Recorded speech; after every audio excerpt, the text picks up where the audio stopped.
ನಾನು ದಾಸಾಶ್ರಮಕ್ಕೆ ಕಾರ್ಯಾಧ್ಯಕ್ಷನಾಗಿ ಕೆಲಸ ಮಾಡ್ತಿದ್ದೆ. ರಾಜಾಜಿನಗರದಲ್ಲಿ ನನ್ನ ಭಾಳ ಬೇಕಾದವರು ನನಗೆ ಆ ಜವಾಬ್ದಾರಿನ ವಹಿಸಿದ್ರು. ಶ್ರೀಗಳ ಏನಾರು ಮಾಡಿ ಆ ಜವಾಬ್ದಾರಿನ ವಹಿಸಬೇಕು.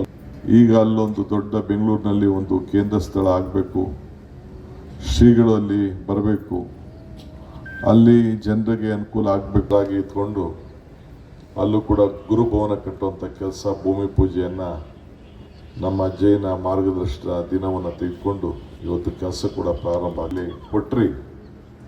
ಹಂಗೆ ನೀವು ಕೂಡ ಹೃದಯ ಶ್ರೀಮಂತಿಕೆಯನ್ನು ತೋರಿಸ್ಬೇಕು. ಹಿರಿಯರು ಹೇಳ್ತಾರೆ, ಬೇಡುವಾಗ ಭಿಕ್ಷುಕನಾಗು, ಕೊಡುವಾಗ ದಾನಿಯಾಗು, ಬೇಡಿ ಕುಗ್ಗಬೇಡ, ಕೊಟ್ಟು ಕೊರಗಬೇಡದ ಒಬ್ಬ ಭಕ್ತನಾಗಿ, ಶ್ರೀಗಳ ಒಬ್ಬ ಶಿಷ್ಯನಾಗಿ, ಅಜ್ಜನ ಒಬ್ಬ ಅನುಯಾಯಿಯಾಗಿ ನೀವು ಕೂಡ ನಿಮ್ದೆಲ್ಲರೂ ಕೂಡ ಸೇವೆ ಅವಶ್ಯಕತೆ. ಧರ್ಮಸಭೆಯಲ್ಲಿ ನಾನು ಪ್ರಾರ್ಥನೆ ಮಾಡ್ತೇನೆ. ಏಕೆಂದರೆ ಹಿರಿಯರು ಹೇಳಿದ್ದಾರೆ, ಮನೆ ಹುಷಾರು ಮಠ ಹುಷಾರು ಅಂತ.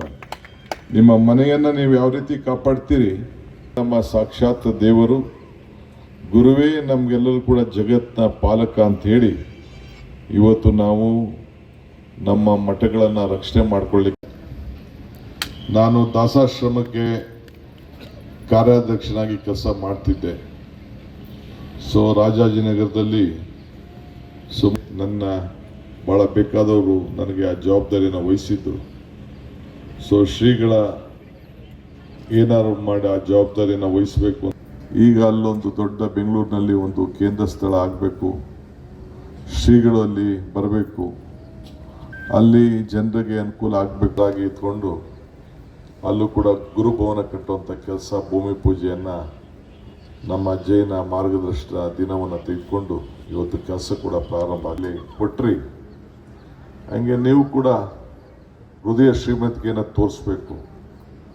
ಹಿರಿಯರು ಹೇಳ್ತಾರೆ, ಬೇಡುವಾಗ ಭಿಕ್ಷುಕನಾಗು, ಕೊಡುವಾಗ ದಾನಿಯಾಗು, ಬೇಡಿ ಕುಗ್ಗಬೇಡ, ಕೊಟ್ಟು ಕೊರಗಬೇಡದ ಒಬ್ಬ ಭಕ್ತನಾಗಿ, ಶ್ರೀಗಳ ಒಬ್ಬ ಶಿಷ್ಯನಾಗಿ, ಅಜ್ಜನ ಒಬ್ಬ ಅನುಯಾಯಿಯಾಗಿ ನೀವು ಕೂಡ ನಿಮ್ದೆಲ್ಲರೂ ಕೂಡ ಸೇವೆ ಅವಶ್ಯಕತೆ. ಧರ್ಮಸಭೆಯಲ್ಲಿ ನಾನು ಪ್ರಾರ್ಥನೆ ಮಾಡ್ತೇನೆ. ಏಕೆಂದರೆ ಹಿರಿಯರು ಹೇಳಿದ್ದಾರೆ, ಮನೆ ಹುಷಾರು ಮಠ ಹುಷಾರು ಅಂತ. ನಿಮ್ಮ ಮನೆಯನ್ನು ನೀವು ಯಾವ ರೀತಿ ಕಾಪಾಡ್ತೀರಿ, ನಮ್ಮ ಸಾಕ್ಷಾತ್ ದೇವರು ಗುರುವೇ ನಮಗೆಲ್ಲರೂ ಕೂಡ ಜಗತ್ತಿನ ಪಾಲಕ ಅಂತ ಹೇಳಿ ಇವತ್ತು ನಾವು ನಮ್ಮ ಮಠಗಳನ್ನು ರಕ್ಷಣೆ ಮಾಡಿಕೊಳ್ಳಿಕ್ಕೆ